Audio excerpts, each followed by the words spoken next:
Greetings. This is Justin Allen, the Elite Nurse Practitioner. Welcome to the Elite Nurse Practitioner Show, a podcast dedicated to nurse practitioner entrepreneurism and achieving financial freedom, where I talk directly with nurse practitioners who need help. Listen up, our market is saturated. Jobs can be scarce. We are underpaid. We are undervalued.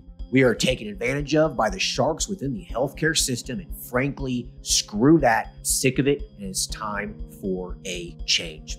And listen, I'm here to help make that happen. We are powerful. We can forge a path where we are in control of our career and ultimately our financial and personal well-being. You do not need to submit to healthcare administrators and your doctor overlords. You do not have to take the measly salary. You do not have to work 50 to 60 hours a week. There is a different way, and I'm here to show you that path.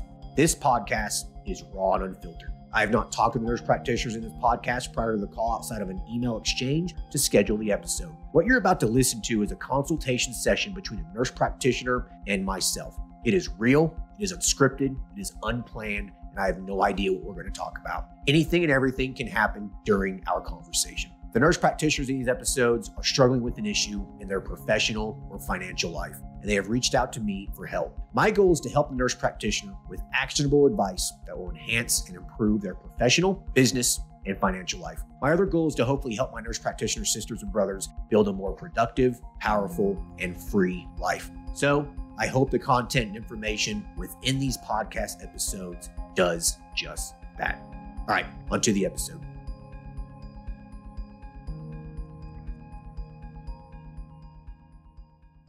Hello, everyone. Today we'll be talking to Michelle, who is a family nurse practitioner. Currently, she is working at a men's health clinic and also a mobile IV hydration business. She's wanting to start her own practice and is still in the planning stage as she is willing to move to another state that is more independent than California. She's wanting to focus on integrative medicine, where she focuses on a mixture of different types of services. She's needing direction on where to go and what the next step is in terms of starting her own practice. Hey, Michelle, how are you? I'm good. How are you? I'm good. Thanks for hopping on here. So let's jump into this. Bring me up to speed with where you're at. How long have you been a nurse practitioner for, and what kind of things you've been doing? Yeah. So I graduated last June, so almost a year. I started applying initially for a bunch of different positions, primarily urgent cares and ERs, even though I had said that was exactly where I didn't want to go back to. I had the mindset thinking I needed to get experience. Spent a good couple months on many interviews. I was offered many positions, all that required me to move. So I opted out. I've taken a couple local positions that were very low paying that did not work out very quickly because they were just small companies that didn't actually follow through with what they offered, and realizing that I didn't want to work my butt off for 12 hours, never having a break for less money than I was making as a nurse. I don't blame you. So it's been a difficult transition and a little discouraging until listening to a lot of your podcasts, and has been very motivational from also working the IV business and really wanting to start something of my own. I've kind of had that in the back of my mind for many years as a future goal.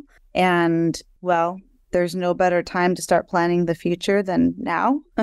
Yeah. The best time to start a business was yesterday, All right. So you're starting at this men's health clinic. You've been working there for a few weeks, you said? Like a few weeks to a month? Yep. Okay. So you're still learning the ropes there, I'm assuming? Exactly. Yes. Yeah. And it's been the best position I have found in terms of actually providing training and being supportive. And I am learning a lot, and it's pretty easy.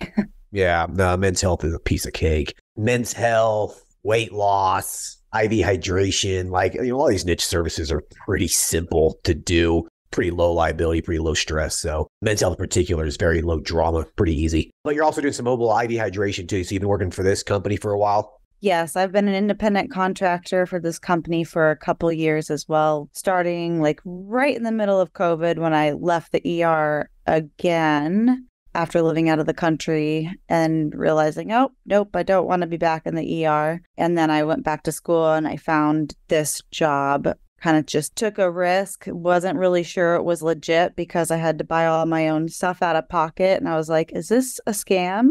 But it's been a great investment and learning experience. And I love the job and the patients, the people, the connections.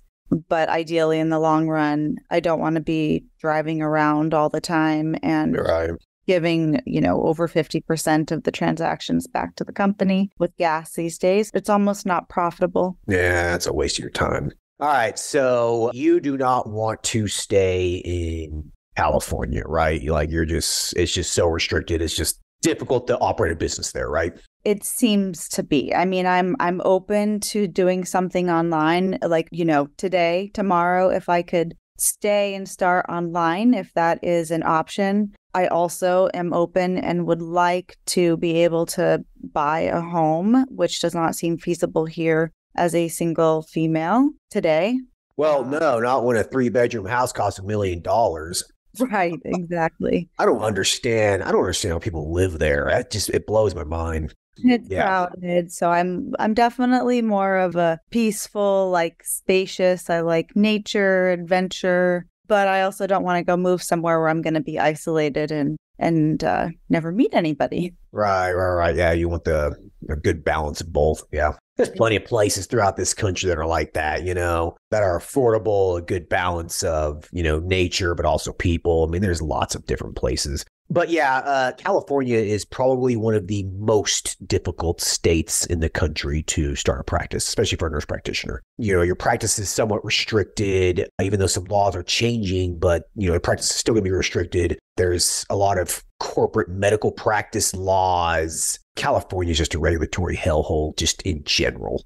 There's a regulation for everything. There's a rule for everything. And so it's very difficult to do business in California, especially for a small startup. I don't blame you for, wanting to go somewhere else to operate a business or do a telemedicine practice that's considered outside of California. So you can do that as well.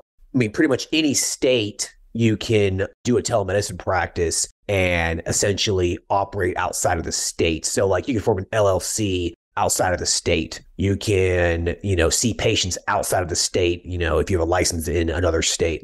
You could basically be out of California while being in California. Does that make sense? Yeah, exactly. So I could live here, get my license in Arizona, and have my LLC, and then do weight loss and men's health and consulting or coaching. Whatever you want to do. Right. Whatever. Okay. Right. And you don't have to form a legal entity in California. You can skip all their nursing corporation, medical corporation crap and all their regulations. You can skip it. Right. Because you're not doing business in California, So. And then if the patients lived in California, could they be my patients in Arizona? Only if they're in Arizona.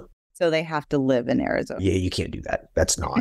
Yeah. Okay. If you have a license in California, technically, yes, you can, but now you're under California law. Right. Okay. Right. So remember with telemedicine, the law that's applicable to you is the law the patient is in and you are licensed in. That's the law that applies to you, not the law of the state that you're sitting in.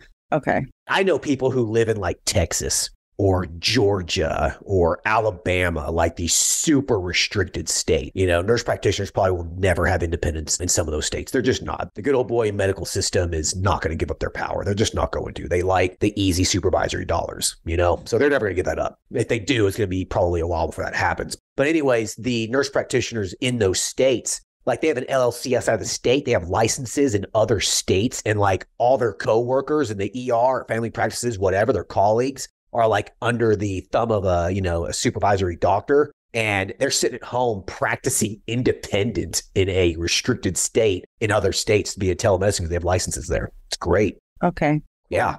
Yeah, it's life-changing, really. So that can be done. You could do that. That's an option. But like you were saying, the state's expensive. It's an expensive state to live in, right? I mean, just a basic house that you can get for $250,000, $300,000 in Tennessee is going to cost you $1.2 million there. It's insanity. And that wouldn't be on the beach either. It's going to be a basic house in a basic neighborhood.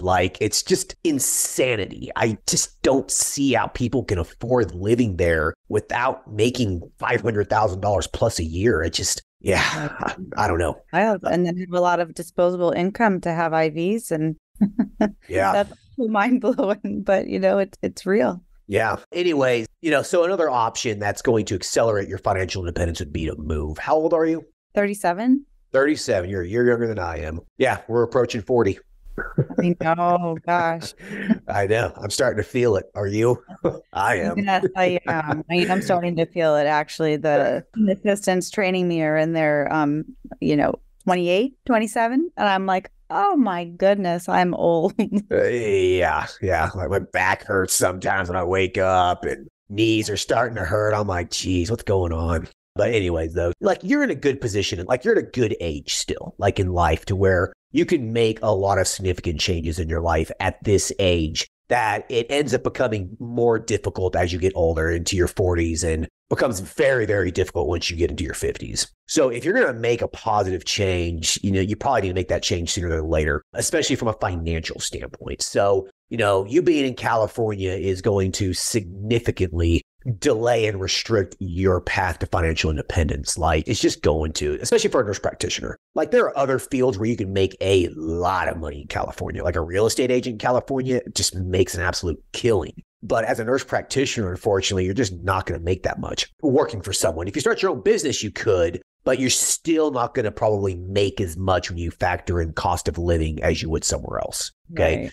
You're at the right age that if you move somewhere else, you can really accelerate your path to financial independence. Like I wouldn't be in the position I'm in now financially if I was living somewhere like California. There's just no way I'd have the savings and the investments that I have. There's just no way. My opinion, I say, get the hell out of there and find somewhere else to live. And that's just my opinion, though. Okay. Right. No, I know. I'm living in a back house that's, primarily furnished. So I don't have a whole lot of belongings, which is also great. So I do have that freedom, nothing really tying me down, no kids, no husband, no, minimal things, and things are things. And I don't even need what I have, really. I could get in my car and drive away, and I'm open to that.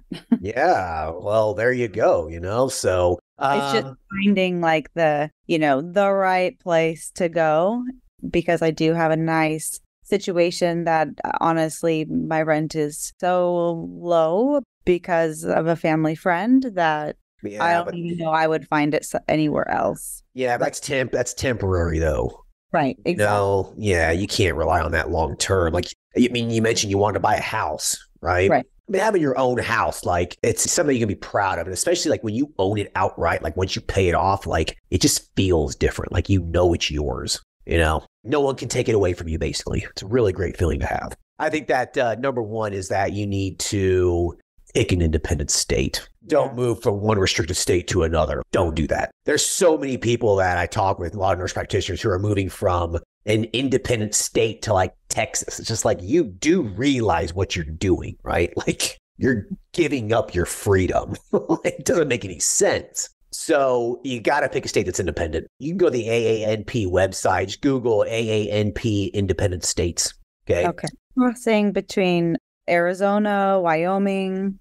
I know that those are two, I'm not mistaken. Yeah. So, like I said, if you go to that website, there's a nice little map on the AANP website that shows all the independent states. Okay. So yes, Arizona is one of them. Wyoming is one of them. Yes. And then there's, 20 other ones. The thing is, most of them are out west. So the southeast is too restricted.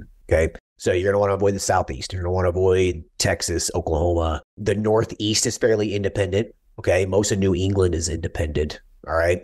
So I guess, what things do you like? You like the outdoors. What kind of weather do you like? Well, I seem to like warm, humid weather, being that I've lived on a lot of islands. So I like the beach. I like the mountains. I like warmer weather over colder weather. Okay. So you don't want to go to Wyoming, okay? Okay.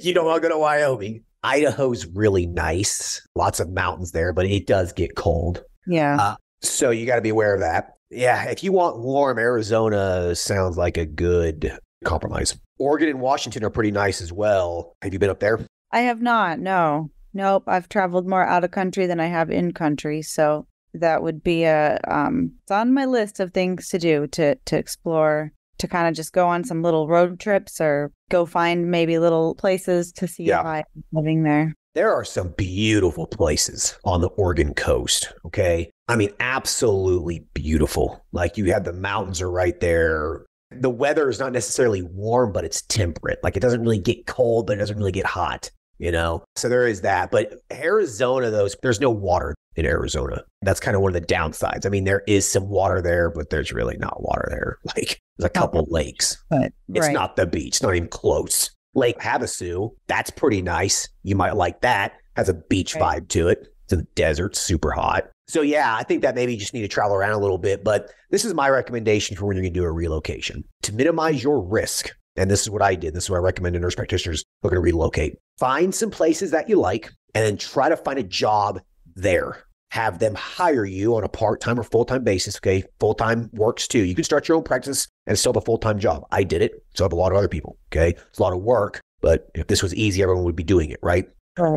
So get a job. They will likely move you out there. Okay. They'll pay for moving expenses and you'll have a base. You'll have that kind of financial security net moving to a new location. And then you can start that business on the side and then grow it from there. That's what I did. I went from a restricted state to an independent state. I got a job. They paid for my move, a sign-on bonus. It was very, very lucrative. Okay. And then I started my own practice. And yeah, it was the best move I've ever made in my entire life. I wouldn't be here talking to you today if I didn't make that move. There's no way. Because I would have been still stuck in that same mindset of living in a restricted state. That one move literally changed my life.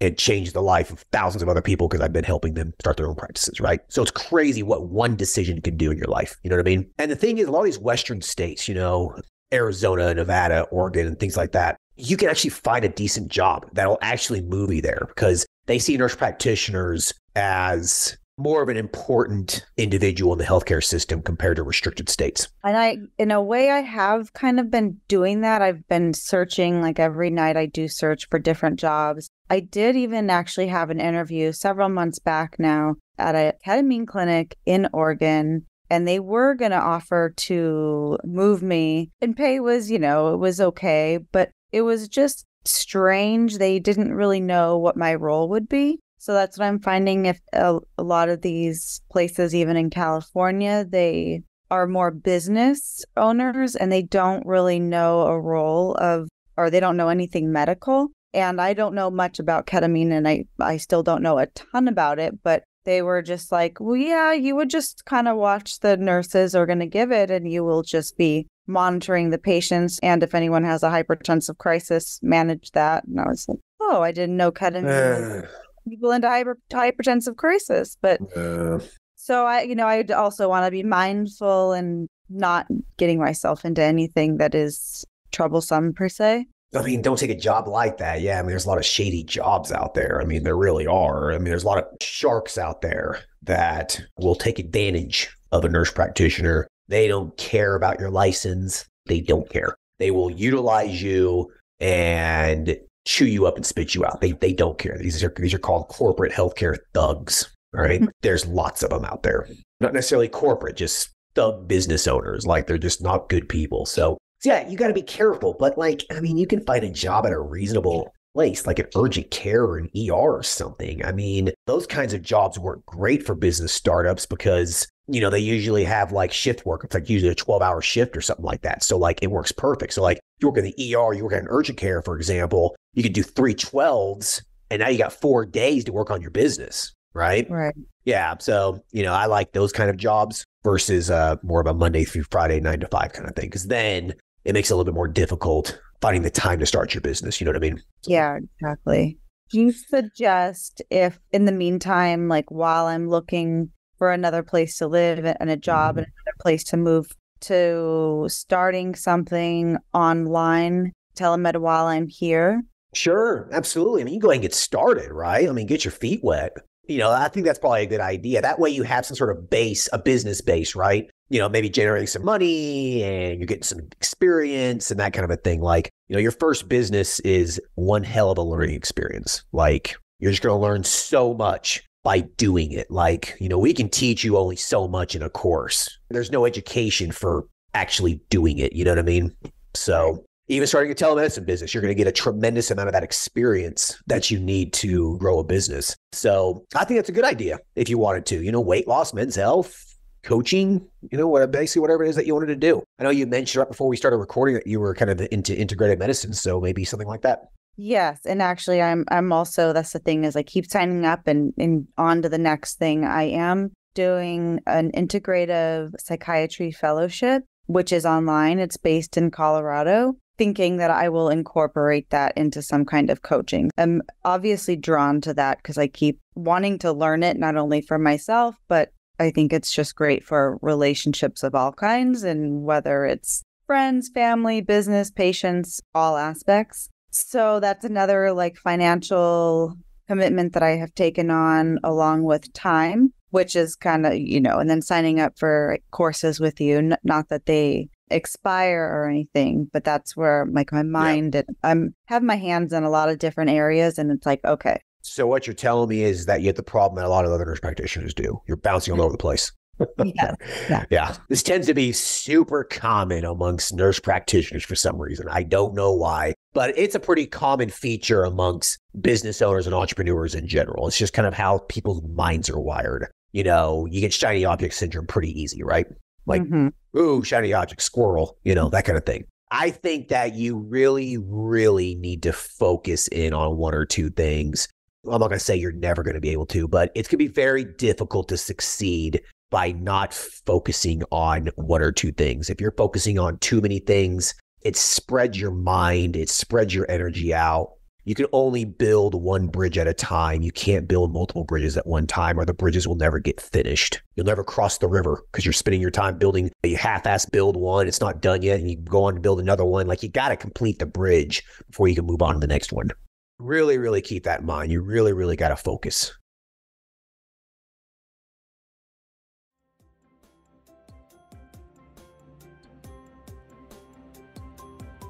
All right. I hope everyone's enjoying the episode so far. I just wanted to take a quick break to thank everyone listening, and also give a big thank you to all of my social media followers and email subscribers. If you haven't done so yet, please subscribe to our email list at www.elitenp.com, and make sure to follow us on Facebook, Instagram, and LinkedIn.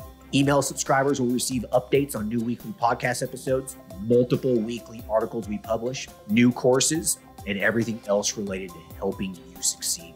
Remember, all Elite Nurse Practitioner courses are designed to help you build a niche practice, increase your financial strength, and to break free from the rat race. If I can break free, and then other countless nurse practitioners can break free, then so can you. Additionally, please share this podcast with your other nurse practitioner sisters and brothers out there. The more NPs that venture out on their own, the stronger our profession will become. Now, let's get back to the episode. It sounds like integrative medicine, more of these niche services seem to be kind of attractive to you. So, what is it that you would like to focus on? Like, I guess what would bring you motivation, bring you joy?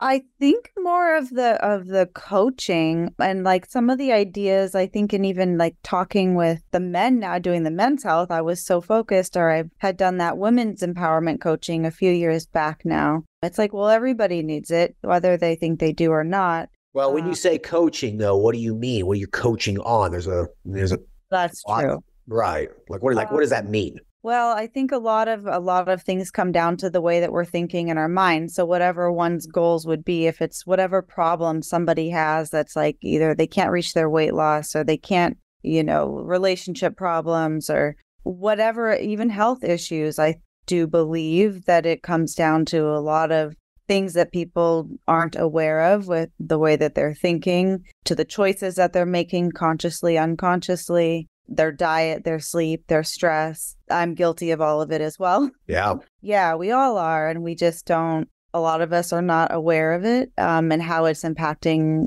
everything that we do and the choices that we're making. And you don't necessarily need a license to do this. Right. But you have the medical training behind you to make you more of an expert in it. That's the difference between you and just some average Joe Blow health coach. Yeah.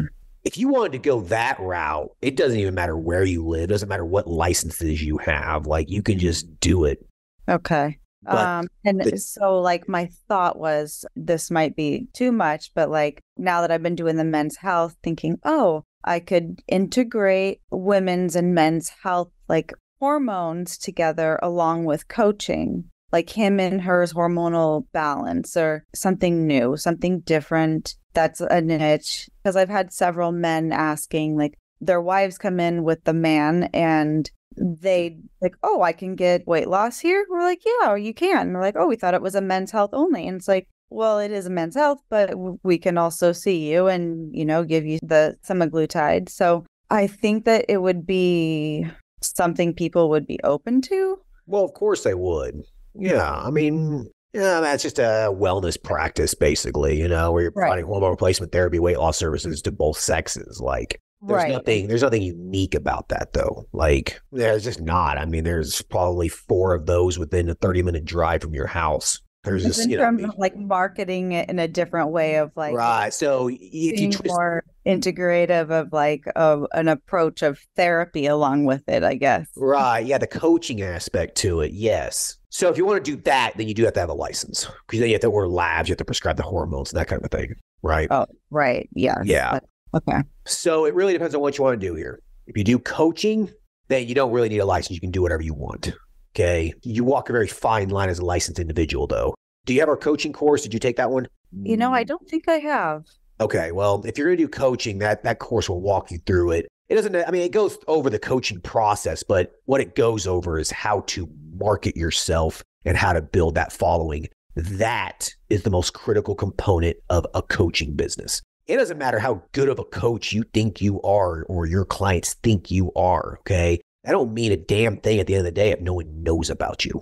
Okay. So that's what I'm saying about building an audience, becoming an expert in a specific niche, building that audience and marketing it, like have a following. Like that's how you build a coaching business. That's the critical component of it. All right. And that's what I talk about a lot in that course. It's what a big chunk of that course is. So that's a really, really important thing. So that would be like building a website, a YouTube channel, TikTok, whatever, recording videos, writing articles. Like you build a following.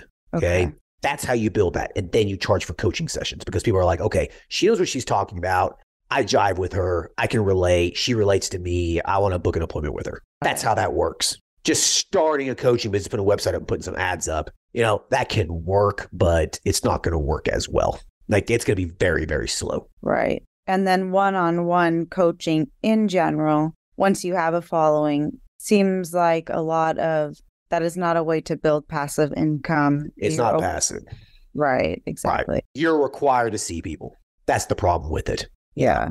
That's the problem with being a nurse practitioner in general, like especially if you're self-employed, right? Okay, so there's a big difference between being self-employed and being an entrepreneur. An entrepreneur has businesses that work for them, all right? Being self-employed, you're working for your business. You have to see patients to make money, to generate income. You're self-employed. You're employed by your own business. An entrepreneur leverages their business or businesses to work for them so they don't have to work and see people, see patients, see clients, do the actual work. They leverage other people to do the work for them.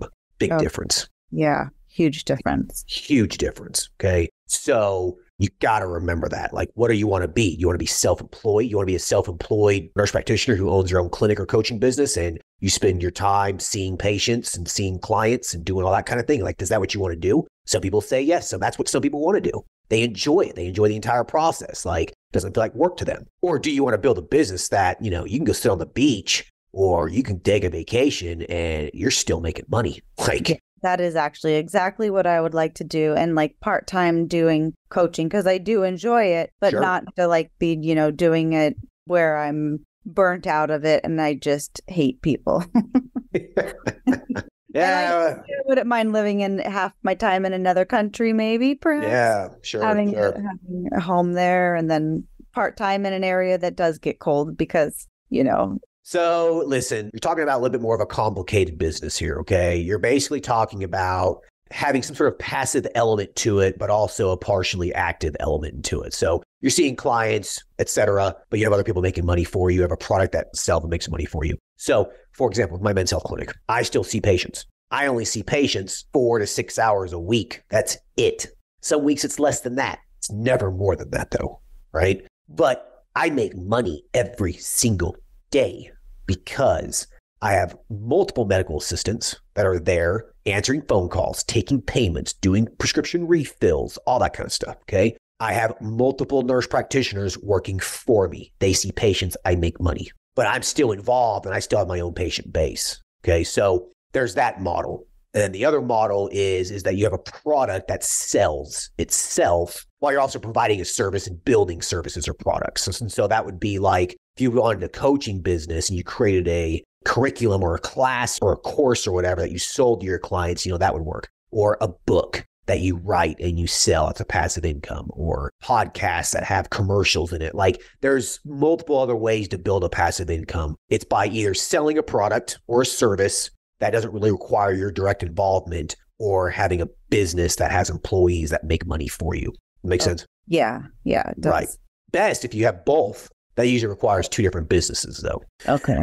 Yeah. They're two different models. They can be combined, but anyways, I don't want to confuse you here. So I think what your best bet here would be is that if you want to truly prescribe hormone replacement therapy and weight loss meds and that kind of a thing to someone, you have to use your license. You have to have licensed individuals doing that, right? Which brings all the regulations surrounding that. But you can have people work for you and you make money through their work. All right. Coaching, you could do that if you build a very large coaching business. You're the face of it, but you have coaches working underneath you. But the problem with that is that most people want to talk to the main person, which would be you. So that could be somewhat difficult, but you could combine both of these to where maybe you provide coaching services. You talk them through the other issues affecting their life, but then you have someone on the back end who's doing the medicine for you. Okay. Yeah. So what you could do is you could be the hormone coach, whatever you want to call it. You talk to people about all the other issues that surround hormone deficiencies, optimal wellness, getting your mind in the right place, et cetera, et cetera, et cetera. You can do all that. You build the YouTube channel, the TikTok, the articles, like you become the face of the business. And then you have agreements or a little other business or a service inside that business that provides the telemedicine hormone replacement therapy for them. Got it. Okay. Or, right. You could do something like that. That would be partially passive income. You're going to get passive income from other people's work, but you're still going to have to work a little bit seeing patients, creating content, that kind of thing. Now, in terms for like the hormonal, like your men's health, you have an actual clinic. Like you can't do men's health telemed. You need to have a building. For men's health? Yeah, like men's, women's health, like all that kind of stuff. Yeah. Well, I mean, yeah, if you want a physical presence, in a regional area or a local area, yeah. I mean, you could do it 100% telemedicine, but there's just the laws surrounding telemedicine and controlled substances and stuff are ever evolving. And so a lot of people like a local watering hole. They like a place they can go. Right. The hybrid model works best, in my opinion. A mixture of in-person and telemed. That's the best model, in my opinion. Okay. Yeah. Because you're hitting both markets, and you have that physical location. It just makes it easier for people to find you. It just does. Give some like comfort as well that they know who they're working with, and it builds a trusting relationship. Absolutely. They can see you. They can see you eye to eye. They can shake your hand, A lot of people still put a lot of effort into that. Yeah. So, yeah. Very true. I think you're just going to have to really think this through. I think you just really, really need to focus. Don't get the shiny object syndrome. Like if the coaching about lifestyle and whatnot mixed in with hormone replacement therapy, if that sounds like something that you would really like to do, that is what you need to focus on. And you cannot get detoured by other things, because if you do, you'll never finish building that bridge. It's just not going to happen. Okay. And, another thing to think about too is that if you're willing to relocate somewhere, and I think you probably should, is that, just doing some basic market research, just pull up Google Maps and start looking at cities that you're interested in and just see what there isn't there, don't necessarily enter a competitive market providing what everyone else is providing. That's stupid. It's a recipe for failure. But instead, get into that market and see what they don't have. And if they don't have it, deliver that need. Even if it's something that you might not necessarily be passionate about, who cares? It's still going to build a profitable business that you can end up leveraging to someone else. Exactly. I love it. So yeah, I think you just really got to go to the drawing board here and really figure out what it is that you want, and then we can do a follow-up podcast or something. Okay. Well, yeah. I know. Story of my life is figuring out what I want. Yeah. If it's that passive income stream that you want, you just got to accept the fact that you're going to have to leverage other people's work, probably. Okay. Okay. You can't really start building other passive income streams easily, like real estate, rental real estate, and dividend income from investing in various stocks and bonds and that kind of stuff. You can't really do that stuff unless you have some money to use to invest in it. Okay. So you have to find that income source. That's the critical component. Once you find that income source, that's when you can start investing in other passive income streams. But you got to get that income source first. And that's the business. Okay. Yeah. All right. Yeah. And that's where I've been scattered and not sure. I'm like, are any of my ideas even something that makes sense? Am I working towards something that isn't even possible? Oh, I think a coaching hybrid business like that's completely possible. Okay. And it works. There are people that are doing that. Not a lot of people, but there are people that are doing it and they're succeeding. As nurse practitioners? And there's doctors and there's chiropractors. There's quite a few of those businesses. There's just not very many of them. Right. Yeah. I mean, they're out there. There's just not a lot of them though. And so the critical component is building that audience and then offering a service that you can leverage other people, basically. Like that's what you really got to come down and figure out. Okay. Any other questions? I don't think so. No, you've been a great help and I appreciate all that you do. You're awesome and inspiring. And just like all the other nurse practitioners say, we're very grateful that you have done what you've done and that you do what you do. So thank you. No, you're welcome. It's a pleasure to help you guys out. It really is. I love seeing people change their life. I mean, it's great, so. But, you listened to these episodes before, so I like to end the episode with you asking me a question. Do you have any personal questions or anything, curiosities? Do you mind me asking which state that you live in? I like to keap that kind of private. Okay, yeah, no problem. Yeah, I just don't. Yeah, I like Are to you try. hiring at your men's health clinic? Experienced. Actually, probably going to be here very, very soon, to be honest with you. I'm not trying to stop seeing patients, but I'm trying to stop seeing new patients and just kind of just work with my current patient census. Yeah. And so I just hired another nurse practitioner. Once we fill her up, I will be needing someone else. So I got your email. Okay, great. Yeah.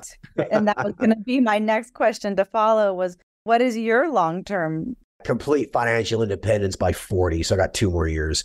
Oh, okay. Yeah. Just to be completely just fully financially independent. Like I've been working my ass off the past 5 or 6 years and just I've paid all my debts off. I've been saving my money. I've been investing my money. I've started businesses. I've sold businesses. Like I'm just really just building that up so that, I have a large enough nest egg to live off of, basically. Like just live off the interest, live off the dividends. I mean, that's my goal. And then being able to do just whatever the hell I want. Like truly having that FU money. Yeah. And then what do you want to do? Or do you have an idea? That's the question, right? It's a good problem to have. Like I hear this problem a lot. So there's a lot of like financial independence, financial freedom podcasts and like a problem that happens with people that retire early or become financially independent early is like, they don't know what to do. Like they lose that focus, right? They sell their business or they retire and they're just like, okay, now what the hell do I do? Right? Because they've been working for 5 to 10 years, 20 years, hustling, and that's kind of become their life, right? And so how do you... Identity. Yeah. Your identity, exactly. So then what do you do, right? And so I've been thinking this a lot. And so I think I'm just going to like raise my son, lots of outdoor activities, hiking, golf, maybe try to be like a golf coach on his elementary or middle school team or whatever. And I'm kind of like a little amateur archaeologist in a way. So I thought maybe like creating like some sort of exploration archaeology company or something and going out and going out and digging holes, looking for treasure, basically, like, That's awesome. Yeah. So anyways, it's kind of up in the air, but interesting question though. Yeah. I've had that question asked before, so appreciate that. Yeah. So absolutely. Well, cool. Listen, think this through. Email me, if you have any questions or thoughts on it. And then let's do another call, in a month or two. And let's kind of make this like a little ongoing series possibly, helping Michelle figure out what she's doing. I think it'd be kind of fun. Yeah. I love it. And I appreciate your time and again, everything that you do. All right. You're welcome. Take care. All right. You too. Awesome. Bye.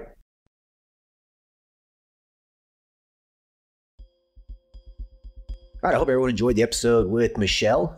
Pretty interesting episode, like she's still really in that planning stage, that startup stage. Like she kind of knows what she wants to do, but she kind of doesn't know what she wants to do. Like, this is kind of the part starting a practice up. Like it can be overwhelming. It can cause overload paralysis. Like you just get overloaded with ideas. The only way you can break out of that is pick something and go. Like just pick something, focus in on it and get going. That's how you break out of that, okay? So that's what she needs to do. She really needs to sit down and figure out what it is that she wants to do and focus in on it. You know, a coaching, HRT, practice, hybrid kind of thing. I think that would work. You know, I think she would do well with that. And also, you know, relocating. I mean, she is in one of the most expensive areas in the country.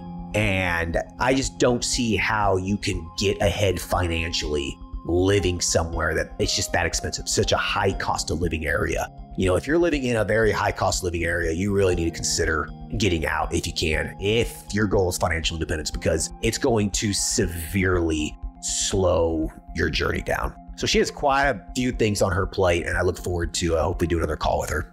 Anyways, hope everyone enjoys this episode. Talk to you guys later. Thanks. Bye. Thank you for listening to the show. Quick legal disclaimer. The content of this podcast is meant for informational and entertainment purposes only and should not be used as legal, financial, medical, regulatory, or practice-specific advice. For information pertaining to your specific legal, financial, medical, or practice-specific needs, please be sure to consult with your lawyer, CPA, medical director, and/or your state's practice laws and the most up-to-date clinical guidelines. As always, do your due diligence when it comes to any information found online and in podcasts. The content in this podcast is copyrighted by Galaxy Medical Southwest 2023 and cannot be duplicated, rebroadcasted, or reproduced without our written permission.